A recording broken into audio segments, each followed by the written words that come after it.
तो स्टार्ट कर रहे हैं यहाँ पे एम्पियर का सर्कुलर लॉ। तो एम्पियर का परिपथी नियम का मतलब ये होता है, अच्छा सबसे पहले आपको पढ़ेगा ना चैप्टर नंबर 1 में गॉसेस थ्योरम।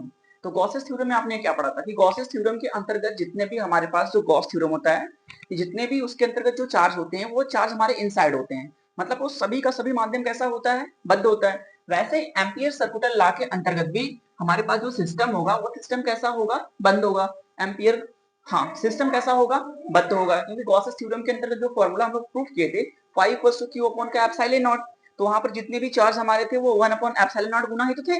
तो जो चार्ज हमारे हैं वो चार्ज हमेशा कहाँ रहते थे, अंदर।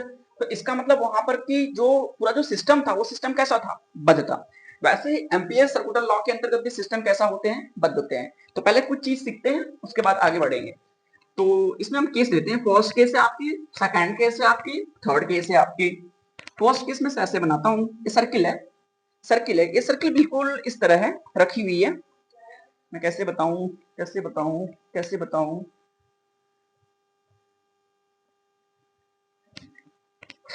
ये पार्ट है।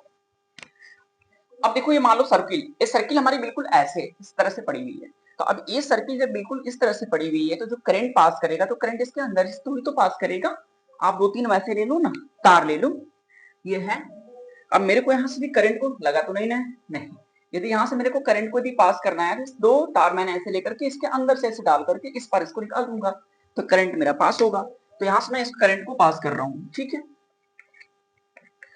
ये करंट मेरी है I1, ये करंट मेरी है I2, ये करंट मेरी है I3, I1, I2, I3।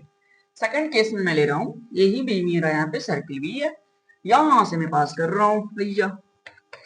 ये करंट मान लेते हैं कि I1 है, ये करंट पास कर रही है I2 और ये करंट पास कर रही है I3। एक बाहर की तरफ से भी यहाँ पे करंट पास कर रही है, इसको मैं नाम देता हूँ I4, I4।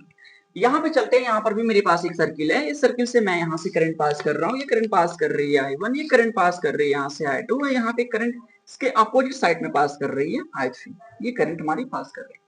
अब मैं इसको यहाँ पे एम्पियर सर्कुलर लॉ के हिसाब से जिसको मैं लिखना चाहूँ, तो पहले मैं यहाँ पे ये चीज फाइंड करता हूँ। एक चीज मैं यहाँ पे सबसे पहले देखता हूँ कि कितनी करंट यहाँ से पास कर रही है। ओके, आप यहाँ से पहले देखो कि कितनी करंट यहाँ से पास कर रही है। तो इसका भी हमको यहाँ पे समेशन, समेशन मींस क्या होता है, टोटल, योग। तो यहाँ से हमको फाइंड करना हो कि sir summation of I total यहाँ से कितना फाइंड हो रहा है। तो I1 प्लस I2 का प्लस I3, तीनों का डायरेक्शन क्या है, सेम है। जब तीनों का डायरेक्शन सेम है तो तीनों आपस में क्या हो जाएंगे, ऐड हो जाएंगे। यहाँ से क्या मिलेगा, I1 प्लस का I2 और प्लस का I3। ओके, यहां से हम देखेंगे तो यहाँ पे मैंने अभी क्या कहा कि सिस्टम हमारा जो क्लोज होगा, क्लोज सिस्टम के अंदर अंदर जितना भी करंट हमारे पास करेंगे, जो बाहर की जो वैल्यू जो है ना उसको निगलेक्ट करते हैं, उसको नहीं लेते हैं, जो अंदर जो पास करेगा उसी को कैचअप करते हैं। तो यहाँ से बताइए कितने पास कर रहे हैं, I2, I1, I2, I3 तो पास कर रहे हैं, बट I4 पास कर रहा है क्या सर्किट, सर्किट से पास कर रहा है नहीं ना। तो इसका मतलब यहाँ से समेशन ऑफ I कितना पास करेगा, I1 प्लस I2 प्लस यहाँ से I3, मतलब यहाँ total of condition I1 plus I2 plus I3 बन गई। आते हैं केस थर्ड के अंतर्गत, देखते हैं केस थर्ड में मान लेते हैं कि मेरे पास सर्किल यहाँ से करंट पास कितनी कर रही है, सर यहाँ से तो करंट 3 पास कर रही है, बट मैंने यहाँ पे देखा कि समेशन ऑफ I की वैल्यू यहाँ से हो कितनी जाएगी। तो यहाँ से फाइंड करेंगे तो समेशन ऑफ I की वैल्यू यहाँ से पास करेंगे, समेशन ऑफ I की वैल्यू तो यहाँ से कितनी पास करेगी, I1 प्लस का I2। यहाँ पे आप देखो I1 और I2 का डायरेक्शन सेम है एंड यहाँ पे I3 का डायरेक्शन क्या है, इसके अपोजिट है, तो इसका मतलब यहाँ से माइनस का हो जाएगा कितना, I3। ओके, तो I1 प्लस I2 और माइनस का कितना हो जाएगा, I3। अब यहाँ से कुछ कुछ हल्का हल्का फीलिंग तो महसूस हो रहा होगा कि मेरे पास एक सर्किल है, सर्किल में से जब यदि करंट को पास करते हैं तो कंडीशन थोड़ा सी ये ऐसी बन सकती है। ओके, यहाँ पे कंडीशन है कि यहाँ पे सर्किल से करंट पास कर रहे हैं, करंट कौन सी पास कर रही है, I1, I2, I3 पास कर रही है। यहाँ से पास कौन सी नहीं कर रही है, I4, तो I4 को नहीं लेना है, उसको निगलेक्ट कर देना है। यहाँ से देखते हैं मैं जो थर्ड कंडीशन है, थर्ड कंडीशन के अंतर्गत ये I summation of I equals to I1 plus I2, मतलब यहाँ से I1 करंट पास कर रही है, यहाँ से I2 करंट, इसको लिख लो आप I1 एंड I2। तो यहाँ से करंट पास कर रही है I1, यहाँ से पास कर रही है I2 और यहाँ से ये भी तो पास ही कर रही है, I3 भी पास ही कर रही है, बट इसका डायरेक्शन कैसा है, अपोजिट साइड का है, तो मैंने इसको यहाँ से माइनस कर दिया।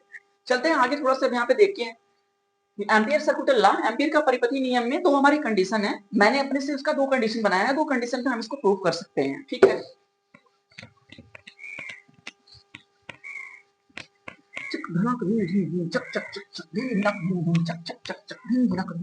समझ में आ रहा है ना, ठीक है। अब देखो ध्यान से आप, तो इसका यहाँ से मैं फर्स्ट कंडीशन लेता हूँ कि जो हमने भी जो सिस्टम लिया था, जो मैंने यहाँ से जो सर्कुलर लॉ लिया था, सर्कल जो मैंने लिया था वो सबका सब बद्ध था। तो यहाँ से जो मेरा सिस्टम होगा पहले, वो सिस्टम होगा कैसा, बद्ध होगा।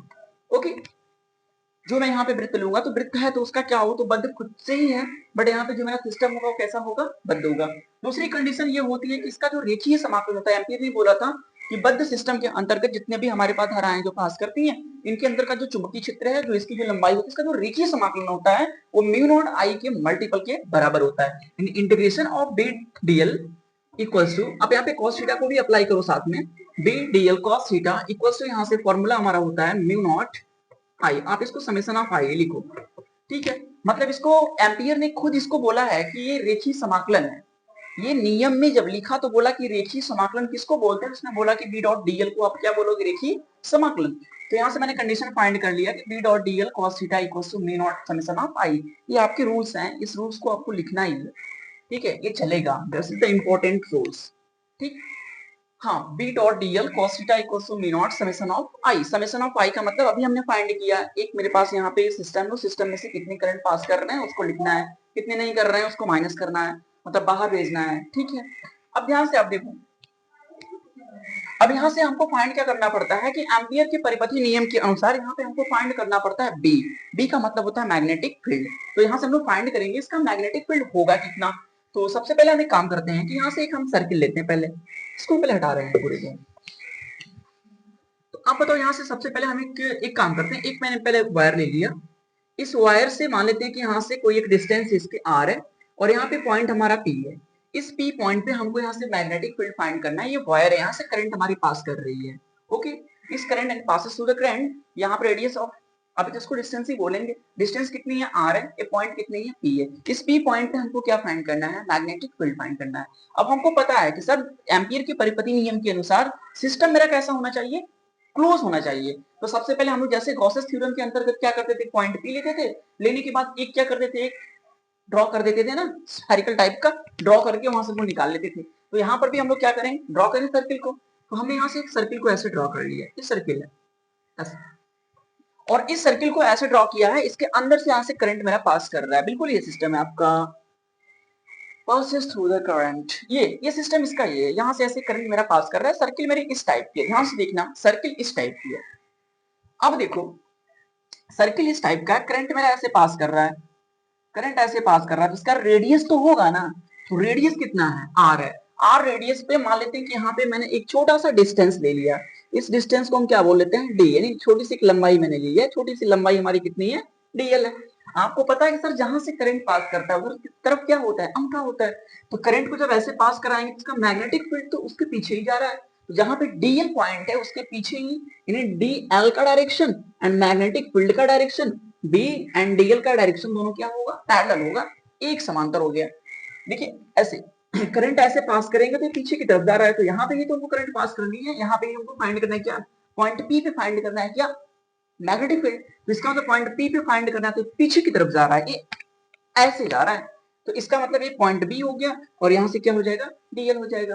तो इसके बीच का एंगल कितना बनेगा, क्योंकि हम लोग एंगल किसके बीच का देखते हैं, integration of B dot DL. तो बी और डीएल के बीच में ही तो एंगल फाइंड करते हैं। एंगल यहाँ से कितना मिल गया मेरे को, 0 डिग्री। अब फॉर्मूला अप्लाई कर दीजिए, integration of B DL cos theta equals to mu not summation of I.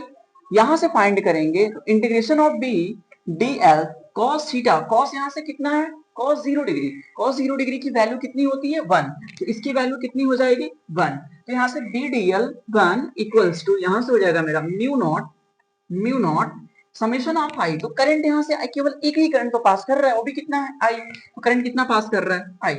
Integration of B dot DL में क्या मेरा चेंज हो रहा है, तो बी तो मैग्नेटिक फील्ड तो हमको फाइंड ही करना है। तो मैग्नेटिक फील्ड तो यहाँ से बी मेरा फाइंड हो रहा है, डीएल जो वैल्यू है ना वो वैल्यू हमारी यहाँ से चेंज हो रही है, क्योंकि डीएल डीएल डीएल डीएल सब पे पॉइंट पे फाइंड करना पड़ेगा। तो डीएल मेरा बदलेगा, तो मैंने बी को बाहर कर लिया, इंटीग्रेशन ऑफ कितना हो गया भैया, डीएल हो गया, और म्यू नॉट कितना मिल गया, आई मिल गया। तो यहाँ से बी को हमने बाहर ही किया है, ए डीएल है क्या। आप जैसे गॉसेस थ्योरम में स्फेरिकल पढ़ते थे तो वो डीए लेते थे, तो डीए का मतलब क्या होता था, जगह जगह पे डीए फाइंड करेंगे तो आप स्फेरिकल, तो उसका क्या निकालते थे, एरिया कितना होता था, 4 पाई आर स्क्वायर। तो यहाँ से कंडीशन को फाइंड करेंगे तो यहाँ पे 4πr² हो कितना फाइंड होगा, क्योंकि सर्किल है तो सर्किल है तो क्या फाइंड हो जाएगा, उसकी परिधि। परिधि तो परिधि कितनी हो जाएगी 2π, और मैंने रेडियस कितना लिया है r, तो कितना हो जाएगा r, यानी इंटीग्रेशन ऑफ dl की वैल्यू है 2πr इक्वल्स टू यहाँ से फाइंड करेंगे तो क्या होगा भैया म्यू नॉट आई। यहाँ से b इक्वल्स टू फाइंड करेंगे तो मेरा मिल जाएगा म्यू नॉट अपॉन का 2π, और यहाँ से क्या मिल जाएगा i अपॉन का r। तो ये हमने यहाँ से मैग्नेटिक फील्ड को फाइंड कर दिया एम्पियर सर्कुलर लॉ से। अब लेकिन ये एग्जाम में 1 नंबर का ही आता है, आपसे जब भी पूछेगा तो वो पूछेगा application of ampere circular law ना, उसके अनुप्रयोग पूछते हैं, तो अनुप्रयोग भी हम इसको फाइंड कर लेंगे। अब यहाँ पे एक बार फिर से आप देखो, सर्किल थे, रेडियस ऑफ आर है, पी पॉइंट पे ही फाइंड करना था, तो पी पॉइंट पे फाइंड करेंगे तो ऐसे करंट पास कर रहा है तो पी पॉइंट पे जाएंगे तो पीछे की तरफ ही तो जा रहे हैं, ऐसे ही तो जा रहे हैं, तो बी और डीएल का यहाँ पे पैरेलल होगा, जब पैरेलल होगा तो एंगल कितने का बनेगा मेरे को 0 डिग्री, तो 0 डिग्री हमने यहाँ पे रख दिया तो cos 0 की वैल्यू 1 होती है। B dot DL equals to mu not I, क्योंकि ये रूल्स होता है एम्पियर सर्कुलर लॉ का, एप्लीकेशन में भी हमको अप्लाई करना पड़ेगा। तो यहाँ से ये होता है कि इस वैल्यू को हमने यहाँ पे रख लिया B dot DL equals to mu not I का। यहाँ से चेंज कौन होता है, जो वेरिएबल होता है वही तो चेंज होता है, तो डीएल मेरे यहाँ पे वेरिएबल है क्योंकि हर जगह पे डीएल वैल्यू चलेगा, और डीएल टोटल मिलके हो कितना जाएगा 2πr, म्यू नॉट आई का p equals to mu not upon का 2π इनटू i बाई r हो जाएगा। क्या चीज, हाँ बी हमारा यहाँ से मैग्नेटिक फील्ड है, और ये म्यू नॉट आपको पता है ना क्या होता है, एप्सिलॉन नॉट होता है निर्वात की वैद्युतशीलता, और म्यू नॉट क्या होता है निर्वात की चुंबकशीलता। ओके नोट्स करिएगा, और इसका एप्लीकेशन कल पढ़ा देंगे।